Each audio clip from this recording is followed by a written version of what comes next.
So, without further ado, I would like to invite to the stage Yves Choueifaty.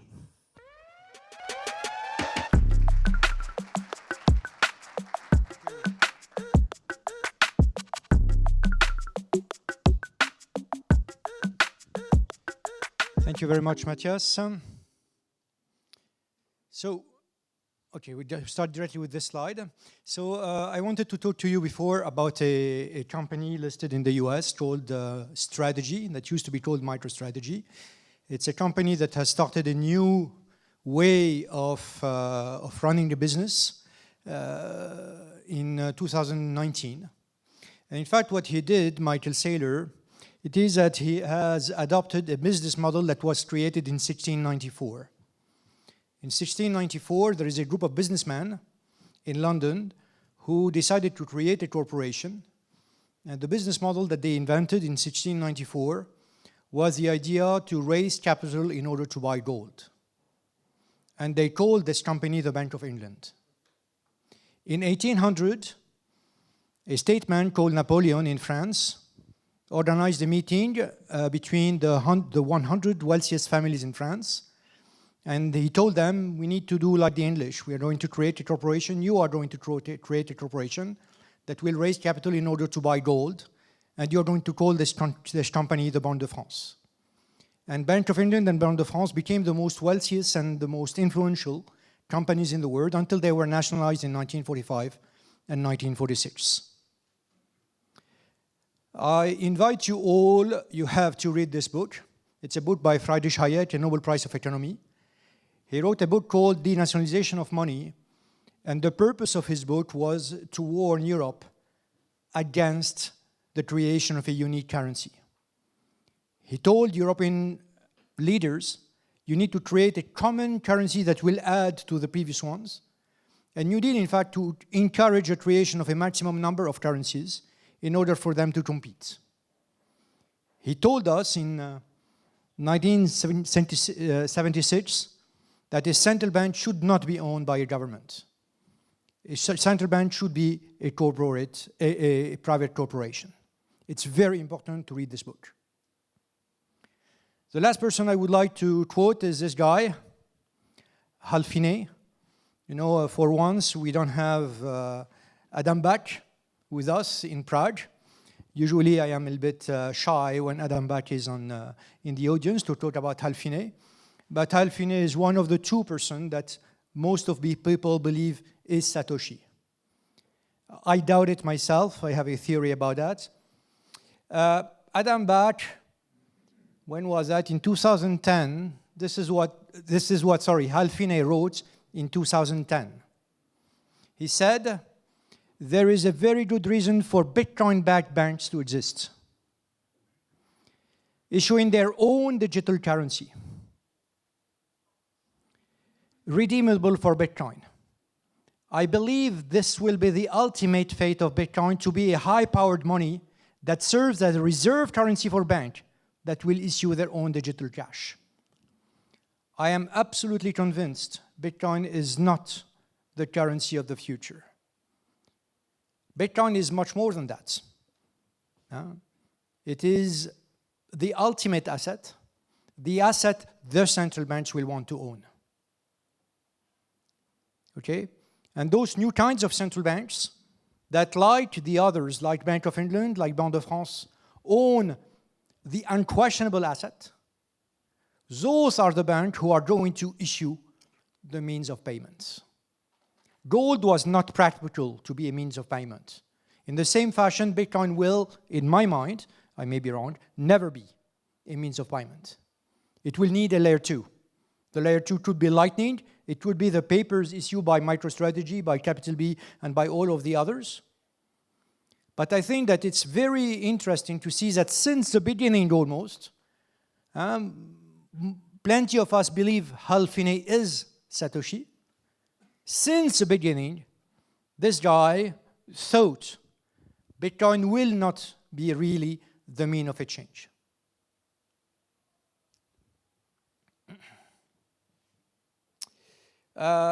I wrote a paper, sorry, you have the QR code of the paper here, if you want to read the paper. I wrote a paper in September of this year, in which I say, I use what Adam Smith and Milton Friedman have introduced.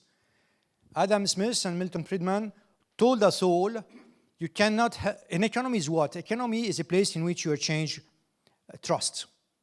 The employer and the employee, what is it they exchange? They exchange trust. And when you go to a grocery shop and you buy a bottle of water, you trust the seller and he trusts you. In order for this trust system to work, you need an unquestionable asset. In the past, the unquestionable asset was gold. The problem of gold, the main problem of gold, it is that gold is not auditable. If I tell you I have 5 bars of gold, either you trust me or you want to audit me. If you want to audit me, you have to melt the gold. The stocks of the Banque de France have never been audited. The stocks of gold of the Bank of England have never been audited. How can you be the cornerstone of trust if you cannot be audited? The next cornerstone became the dollar. But now a growing number of people, amongst them Donald Trump. Donald Trump tells you the objective interest of the United States is to devaluate strongly the dollar. How can you have as a vision the devaluation of it and still consider that it will stay the unquestionable asset? The dollar is becoming a questionable asset. And this room of cornerstone of the system of trust will appear to a growing number of people as vacant. And you have a small orange guy raising his hand and saying, guys, I'm a candidate. And the more he will become a likely candidate, the more serious and larger institutions will begin amassing this new unquestionable asset.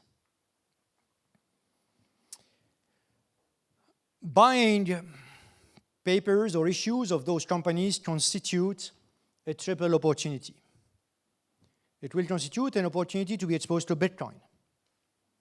Remember, this is when Bitcoin was launched. Those are the balance sheets of the Fed, of the Bank of Japan, of the ECB, and of the Swiss National Bank. This is when Satoshi wrote, there is a problem here, this is increasing, this is increasing, this is increasing, this is increasing. Look at where we are today. The economy is about imbalances. The largest imbalance in the world is the imbalance between the resources of governments and their expenses. And when you have an imbalance, you will have a movement. The next movement could be of 3 kinds. Either an enormous increase of tax, which is not going to happen, or an enormous reduction of expenses, which is not going to happen, or you will have very high inflation. In any case, those will not be the unquestionable assets.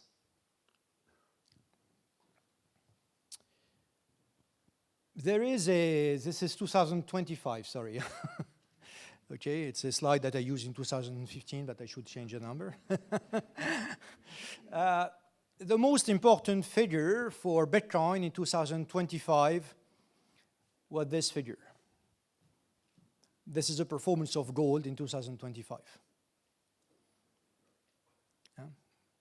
Gold is up 66% this year. And this is announcing marvels for the Bitcoin.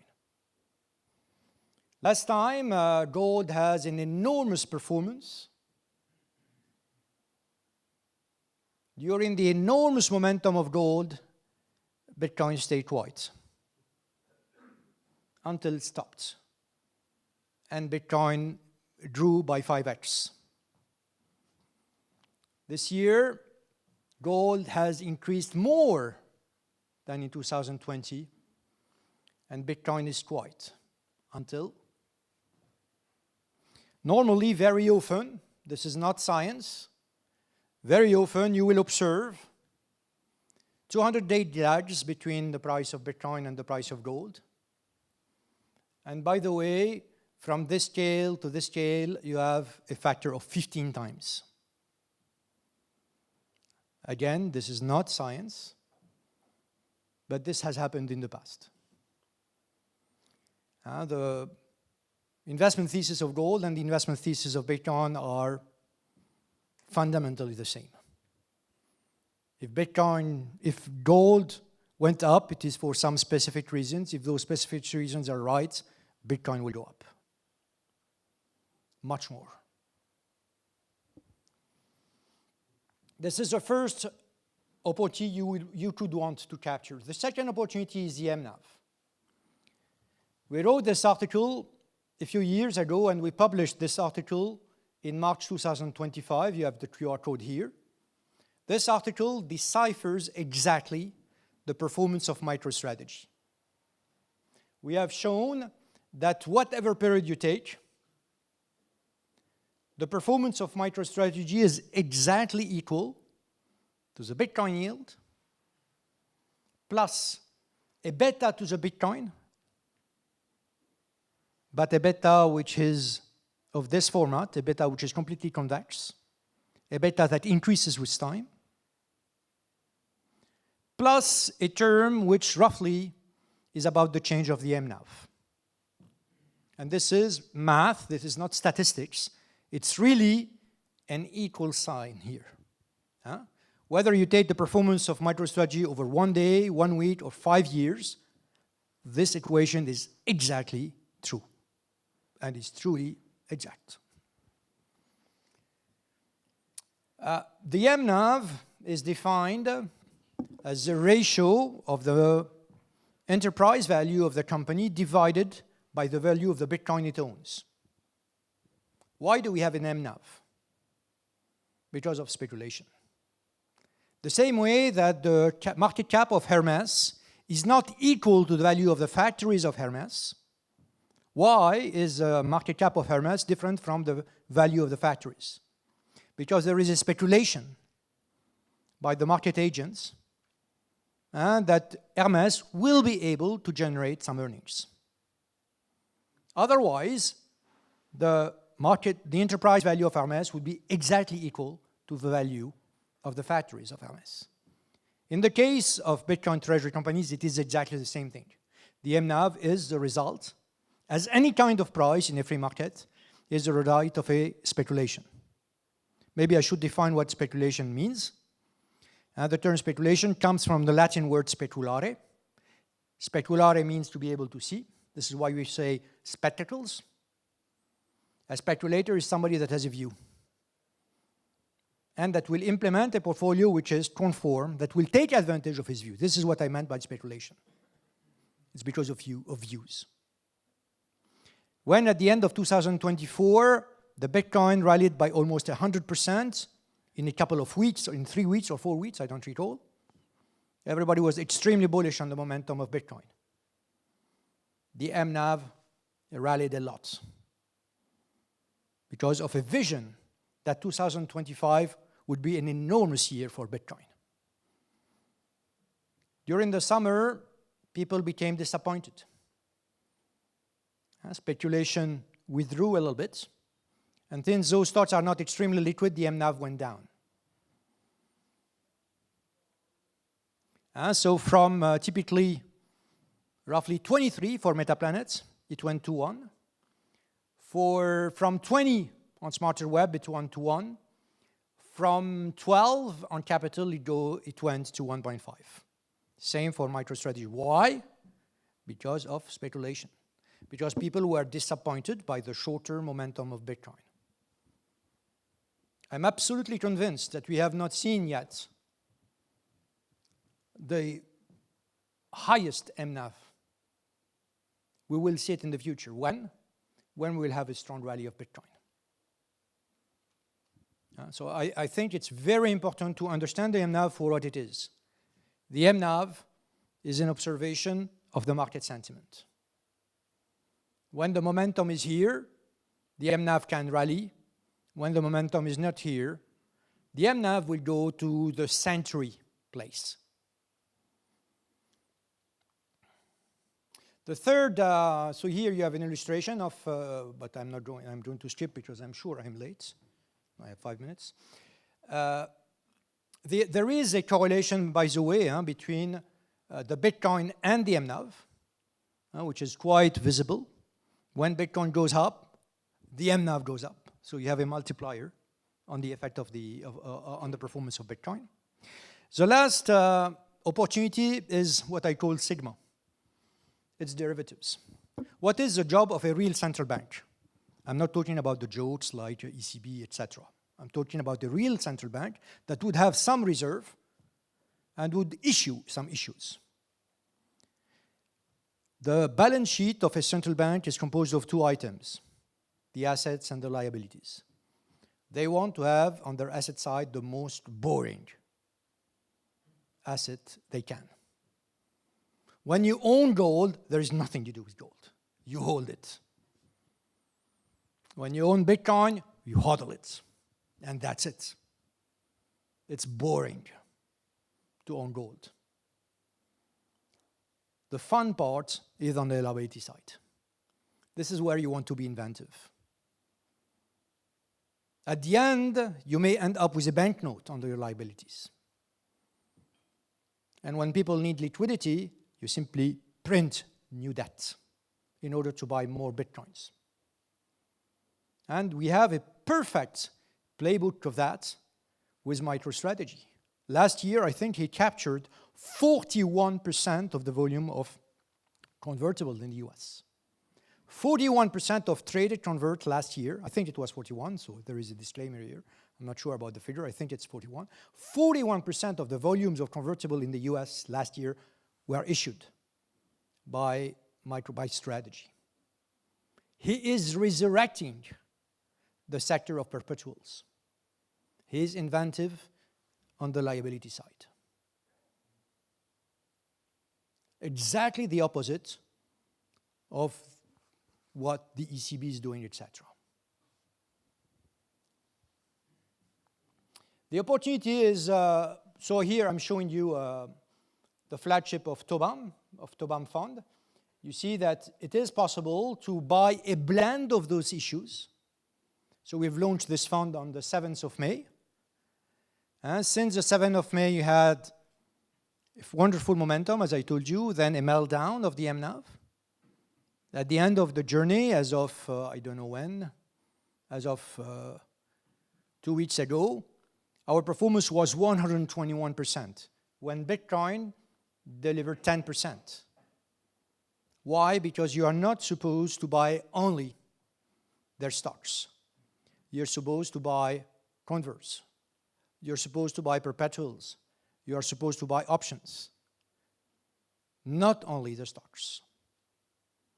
If you are an institution, you can buy all of the others. You may have not exactly the full return, but you will have a risk-return parameter which is much better. And today, because of the low level of mNAV, there are wonderful opportunities for institutions to build a book. Not only a book of stocks, because most of them today are not very thirsty to issue new stocks, but they are very open-minded to issue other kinds of paper, typically convertibles with a premium, or other things that will be issued with a strong premium and will prove extremely profitable for both sides in the future. So, everybody is buying Bitcoin. Abu Dhabi is buying. Abu Dhabi is buying. The Luxembourg Sovereign Wealth Fund is buying. Harvard is buying. And still Bitcoin is not going up. Why? Because it's always the same story. After a bull run, you have a plateau, and then you have the second part of the bull run. Why do you have this plateau? Because you have the weak hands. Those silly guys that bought Bitcoin between 2010 until 2017. Those idiots. Those clowns. By chance, they won the bet. And they want to take some profits. They want to diversify. After 10 years of being wrong, they want to exit a little bit, the bets. So they are selling a little bit to the strong hands, to those that will never sell. To those like Abu Dhabi, like Luxembourg, like Harvard, like Capital B, like MicroStrategy, and like the others. Those will never sell. The second, this is Matthias. The other opportunity is the mNAV. The mNAV is currently reaching century territory. Guess what? You have some companies that could be extremely profitable in the future, that own the most liquid asset in the world, and probably one of the most promising of them, and their price is only 1 time the NAV. It's difficult to even understand why are we not today in this room. Why are we in this room instead of buying their stocks? It doesn't make sense. Okay? The mNAV is at 1. Okay? So those people who bought the stock, who bought the converts, who are buying the options, or who are buying TOBAM funds or some other funds, I was lucky enough to take a picture of them. This is a picture of them. They are on their serving board, waiting for the next wave. And I can tell you that they are going to enjoy it when the wave will be here. It's going to be the hell of a non-enjoyable wave. I think I'm finished. Thank you very much.